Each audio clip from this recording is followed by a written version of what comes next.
Guys, meron ako ngayon blender, Philips blender. So i-unboxing ko siya, tignan ko lang siya, kaso lang hindi ko kagad mabasa kasi hindi siya English ang sulat. Hindi ko alam kung Vietnam o Thailand or ano niya, pero blender siya.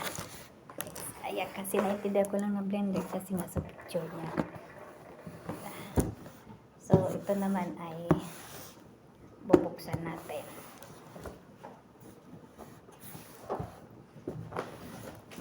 Kuha tayo ng pang sundot.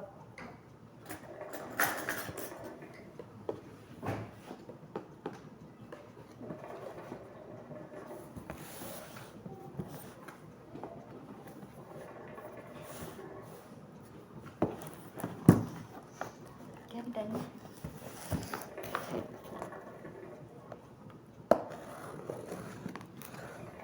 Buksan natin siya.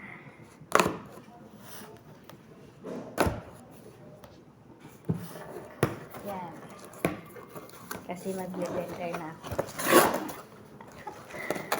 Ayan guys. Meron siyang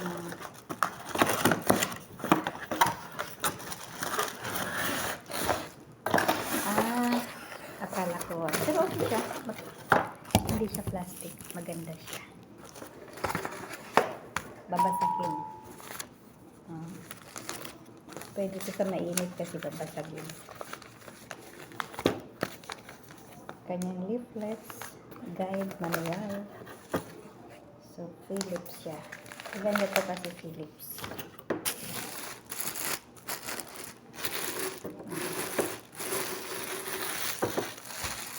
Wow, ganda. Like ito, mabigat. Mabigat siya. Ito naman yung kanyang takip.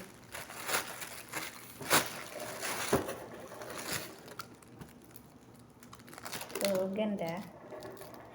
Kapal din ang takip niya. Hindi siya madaling masira.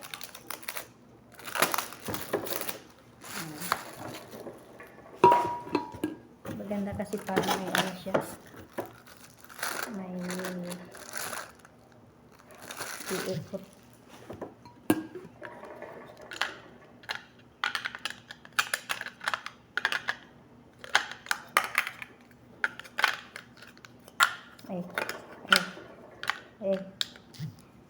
Ayan. Galing. Ganyan pala siya. Ang lagi sa dami niyang attachment. Dami niyang ano. So, ito ang maganda kasi pwede ako magiling dito ng peel, ng ano-ano na dating powder. Ayan, magagamit ko ito sa mga heel. Or biscuit. Or biscuits. Ito na rin ang kanyang sandok. Maganda siya. Ganda. Like ko ito kaysa doon sa mga previous na mga iba namin ang mga pinili na. Hindi. Madali lang kasi masira. Ito pag mga heavy duty ito siya. Kasi doon siya parang plastic na natin. Ayan. Mahaba din yung kanyang alambre.